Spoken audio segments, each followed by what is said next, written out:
ಎಲ್ಲರಿಗೂ ನಮಸ್ಕಾರ. ಭಾನುಪ್ರಿಯ ಕ್ರಿಯೇಟಿವ್ ಕನ್ನಡ ಚಾನಲ್ಗೆ ನಿಮ್ಮೆಲ್ಲರಿಗೂ ಮತ್ತೊಮ್ಮೆ ಸ್ವಾಗತ. ನಾನಿವತ್ತು ನನಗೆ ಗೊತ್ತಿರೋ ಕೆಲವೊಂದು ಟಿಪ್ಸ್ಗಳನ್ನು ನಿಮ್ಗೆ ಶೇರ್ ಮಾಡ್ತೇನೆ. ಅದಕ್ಕಿಂತ ಮುಂಚೆ ನೀವು ನನ್ನ ಚಾನಲ್ಗೆ ಹೊಸದಾಗಿ ನೋಡತ್ತಿದ್ರೆ ದಯವಿಟ್ಟು ಸಬ್ಸ್ಕ್ರೈಬ್ ಮಾಡ್ಕೊಂಡು ನೋಡ್ರಿ. ಇನ್ಯಾಕ್ ತಡ, ಸಿಂಪಲ್ ಆಗಿರೋ ಕಿಚನ್ ಟಿಪ್ಸ್ಗಳನ್ನು ನೋಡ್ಕೊಂಬರೋನು ಬರ್ರಿ. ನೋಡ್ರಿ, ಇವಾಗ ನಾನು ಸಿಂಪಲ್ ಆಗಿರೋ ಟಿಪ್ಸನ್ನು ನಿಮ್ಗೆ ಶೇರ್ ಮಾಡತ್ತೀನಿ. ಇದಕ್ಕೆ ದುಡ್ಡು ಖರ್ಚು ಮಾಡೋ ಅವಶ್ಯಕತೆ ಇಲ್ಲ. ಮನ್ಯಾಗ ಜಿರಳೆ ಆಗಿರ್ಬೋದು, ಇಲಿ ಆಗಿರ್ಬೋದು, ಹಲ್ಲಿ ಆಗಿರ್ಬೋದು, ನೊಣ ಆಗಿರ್ಬೋದು, ಸೊಳ್ಳೆ ಆಗಿರ್ಬೋದು, ಇವು ಯಾವನು ಮನೆಯೊಳಗೆ ಬರಂಗೆ ಇಲ್ರಿ. ನಾನು ಹೇಳು ಈ ಟಿಪ್ಸನ್ನು ನೀವು ಫಾಲೋ ಮಾಡಿರಿ ಸಾಕು. ನೋಡಿರಿ, ನಾನು ಒಂದು ಗ್ಲಾಸ್ ಆಗಷ್ಟು ಅಥವಾ ಅರ್ಧ ಗ್ಲಾಸ್ ಆಗಷ್ಟು ನೀರು ತೊಗೋರಿ. ನಾನು ಒಂದು ಗ್ಲಾಸ್ ಆಗಷ್ಟು ತೊಗೊಂಡೀನಿ. ಮೆಜರ್ಮೆಂಟ್ ನಿಮಗೆ ಅರ್ಥ ಆಗಲಿ ಅಂತ. ಇದಕ್ಕೆ ಒಂದು 7-8 ಕಾಳು ಮೆಣಸನ್ನು ಹಾಕ್ಕೊಳಕತ್ತೇನೆ ರೀ. ಇದಕ್ಕನ ಒಂದು ಮೆಣಸಿನ್ಕಾಯಿ, ಹಸಿ ಮೆಣಸಿನ್ಕಾಯಿ ಒಂದನ್ನು ಈ ರೀತಿ ಒಂದು 4 ಭಾಗ ಮಾಡಿ ಹಾಕ್ಕೊಂಡೀನಿ. ಇದನ್ನು ಗ್ಯಾಸ್ ಲೋ ಫ್ಲೇಮ್ ಒಳಗೆ ಇಟ್ಕೊಂಡು ಅರ್ಧ ಗ್ಲಾಸ್ ಆಗುವಷ್ಟು ಕುದಿಸ್ಕೋಬೇಕ್ರಿ. ಅಂದರೆ ಅರ್ಧ ಗ್ಲಾಸ್ ಆಗುತ್ತಾನ ಇದು ಕುದಿಬೇಕು. ಅದರ ಮೆಣಸಿನ್ಕಾಯಿ ಒಳಗಿರೋ ರಸ ಆಗಿರ್ಬೋದು ಅಥವಾ ಕಾಳು ಮೆಣಸಾಗಿದ್ರು ಎಲ್ಲನೂ ಕರೆಕ್ಟಾಗಿ ಬೆಂದಿರಬೇಕಲ್ಲ, ಅಲ್ಲಿ ತನಕ ಇದು ಕುದಿಲಿ. ನೋಡ್ರಿ, ಇವಾಗ ಇನ್ನೊಂದು ಸೈಡ್ ಏನು ಮಾಡಬೇಕು ಅಂದ್ರೆ ಒಂದು ಉಳ್ಳಾಗಡ್ಡಿ ತೊಗೋಬೇಕ್ರಿ. ಉಳ್ಳಾಗಡ್ಡಿ ಅಂದ್ರೆ ಈರುಳ್ಳಿ, ಅಂದ್ರೆ ಉಳ್ಳಾಗಡ್ಡಿ ನಮ್ಮ ಕಡೆ ಅಂತಾರಲ್ಲ. ನೋಡಿರಿ, ಉಳ್ಳಾಗಡ್ಡಿ ತೊಗೊಂಡ ಅದ್ರ ಮೇಲಿಂದ ಸಿಪ್ಪಿ ತೆಗೆದ ಹೆರ್ಚು ಮನೀಲೆ ಹೆರ್ಚ್ಕೊಂಡ್ಬಿಡ್ಬೇಕು. ಅಂದ್ರೆ ತುರ್ಕಿ ಮನೀಲೆ. ನಿಮಗೆ ಈ ರೀತಿ ಹೆರ್ಚೋಕ್ಕೆ ಇಷ್ಟ ಇಲ್ಲ ಅಂದ್ರೆ ಮಿಕ್ಸರ್ಗೂ ಹಾಕೋಬೋದು. ಮಿಕ್ಸರ್ಗೆ ಹಾಕೊಂಡು 4 ಬಾಂಡೆ ಮಾಡೋಕ್ಕಿಂತ ಸಿಂಪಲ್ ಆಗೈತಿ. ಮಿಕ್ಸರ್ಗೆ ಹಾಕಿದಾಗ ಎಷ್ಟು ಸಣ್ಣಾಗಿ ಪೇಸ್ಟ್ ರೆಡಿ ಆಗ್ತೈತಲ್ಲ, ಈ ರೀತಿ ತುರ್ಕಿ ಮನೆಯಿಂದ ತುರಿದ್ರಿಂದನೂ ಅಷ್ಟು ಸಣ್ಣಾಗಿ ಪೇಸ್ಟ್ ರೆಡಿ ಆಗ್ತೈತ್ರಿ. ನಾನು ಈರುಳ್ಳಿನ ಯಾವ್ಯಾವ ಥರ ಎಷ್ಟು ಈಸಿಯಾಗಿ ಕಟ್ ಮಾಡ್ಕೋಬಹುದು ಅನ್ನೋದು ಒಂದು ವಿಡಿಯೋ ಸಪ್ರೇಟ್ ಮಾಡೀನಿ.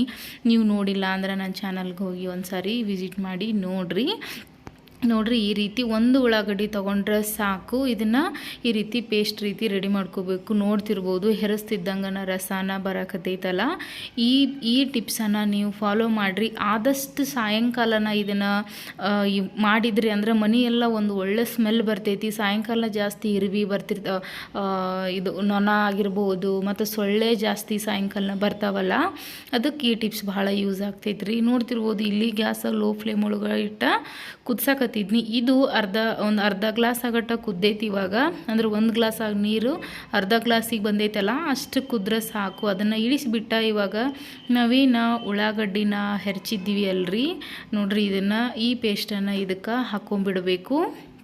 ನೋಡ್ತಿರ್ಬೋದು, ಏನು ನೀರು ತಣ್ಣಗಾಗುವಷ್ಟು ಆಗುತ್ತಾನ ಬಿಡ್ಬೇಕತ್ತೇನಿಲ್ಲ. ಆ ಸುಡು ನೀರು ಒಳಗನ ಇಳಿಸಿದ ಮೇಲನ ಹಾಕ್ಕೊಂಬಿಡ್ರಿ. ಇದಕ್ಕೆ ಇವಾಗ 2 ಕರ್ಪೂರ ತೊಗೊಂಡು ನಾನು. ನೀವು ಕರ್ಪೂರ ಜಾಸ್ತಿನೂ ತೊಗೋಬೋದು. ಎಷ್ಟು ಜಾಸ್ತಿ ತೊಗೋತಿರಲ್ಲ ಅಷ್ಟು ಭಾಳ ದಿನ ಈ ಸ್ಮೆಲ್ ಉಳಿತೈತ್ರಿ. ನೋಡ್ರಿ, ಇದನ್ನು ಒಂದು ಸ್ವಲ್ಪ ಇದೇ ರೀತಿ ಕೈಲೇನ ತಿಕ್ಕಿ ಹಾಕ್ಕೊಂಬಿಡ್ಬೇಕು. ಇವೆರಡೂ ನೀರು ಕುದಿಯುವಾಗ ಹಾಕಬೇಡ್ರಿ. ನೀರು ಕುದಿಸಿ ಕೆಳಗೆ ಇಳಿಸಿದ ಮೇಲೆ ಇವೆರಡು ಹಾಕ್ಕೋಬೇಕ್ರಿ.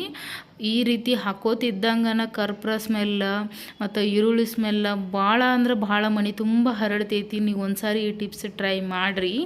ಇದನ್ನು ಸಿಂಪಲ್ಲಾಗಿ ಈ ರೀತಿ ಮಿಕ್ಸ್ ಮಾಡ್ಕೊಂಡು 1 ಮಿನಿಟ್ವರೆಗೂ ಬಿಟ್ಟರೆ ಸಾಕು. ಅಂದರೆ ಸ್ವಲ್ಪ ನೀರು ತಣ್ಣಗಾಗಕ್ಕೆ ಬಿಡಬೇಕು. ಅಲ್ಲಿ ತನಕ ಎಲ್ಲ ಒಂದಕ್ಕೊಂದು ಅಬ್ಸರ್ವ್ ಅಂದ್ರೆ ಕೂಡ್ಕೋತೈತ್ರಿ. ಇದು ಕರ್ಪೂರ ಆಗಿರ್ಬೋದು ಅಥವಾ ಉಳ್ಳಾಗಡ್ಡಿ ರಸ ಆಗಿರ್ಬೋದು, ಕಾಳು ಮೆಣಸಾಗಿರ್ಬೋದು, ಹಸಿ ಮೆಣಸಿಕಾಯಿ, ಪ್ರತಿಯೊಂದು ಒಂದಕ್ಕೊಂದು ಕೂಡ್ಕೊಂಡು ಅದು ರಸ ಒಂದು ಕೆಮಿಕಲ್ ಲಿಕ್ವಿಡ್ ರೆಡಿ ಆಗ್ತೈತಿ. ಇದನ್ನು ಇವಾಗ ಒಂದು ಜರಡಿಲೇ ಸೋಸ್ಕೊಂಬಿಡಬೇಕು. ನೋಡ್ರಿ, ಸಿಂಪಲ್ ಐತಿ. ನಾನು ಈ ಗ್ಲಾಸ್ಲೇ 1 ಗ್ಲಾಸ್ ಆಗಷ್ಟು ತೊಗೊಂಡಿನಿ ನೀರು. ಅದು ಇವಾಗ ಅರ್ಧ ಗ್ಲಾಸ್ ಆಗೈತಿ. ಅಷ್ಟಾದ್ರೆ ಸಾಕು. ಅಂದರೆ ನೀರು ಎಷ್ಟು ನಾವು ಕಾಳು ಮೆಣಸಿಕಾಯಿದೊಳಗೆ ಕುದಿಸ್ತೀವಲ್ಲ ಅಷ್ಟು ಅದ್ರ ಫ್ಲೇವರ್ ಬರ್ತೈತಿ.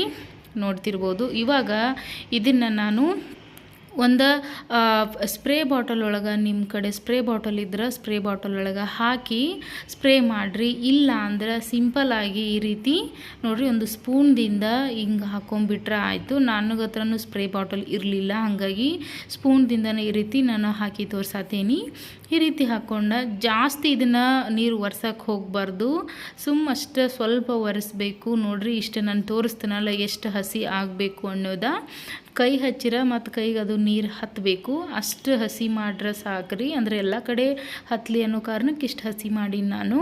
ಇದನ್ನು ನೀವು ಹಾಲ್ದಾಗ ಆಗಿರ್ಬೋದು ಎಲ್ಲ ಕಡೆ ಸ್ಪ್ರೇ ಬಾಟಲ್ ಒಳಗೆ ಹಾಕ್ಕೊಂಡು ಸ್ಪ್ರೇ ಮಾಡಿಬಿಟ್ರಿ ಅಂದ್ರೆ ಹಾಲ್ದಾಗ, ರೂಮ್ದಾಗ, ಕಿಚನ್ದಾಗ ಯಾವುದೇ ಕಾರಣಕ್ಕೂ ಸೊಳ್ಳೆ ಬರಂಗಿಲ್ಲ. ಈ ಟಿಪ್ಸನ್ನು ನೀವು ಟ್ರೈ ಮಾಡಿರಿ. ವಿಡಿಯೋ ಎಂಡ್ ತನಕ ನೋಡಿದ್ದಕ್ಕಾಗಿ ನಿಮ್ಮೆಲ್ಲರಿಗೂ ಧನ್ಯವಾದಗಳು.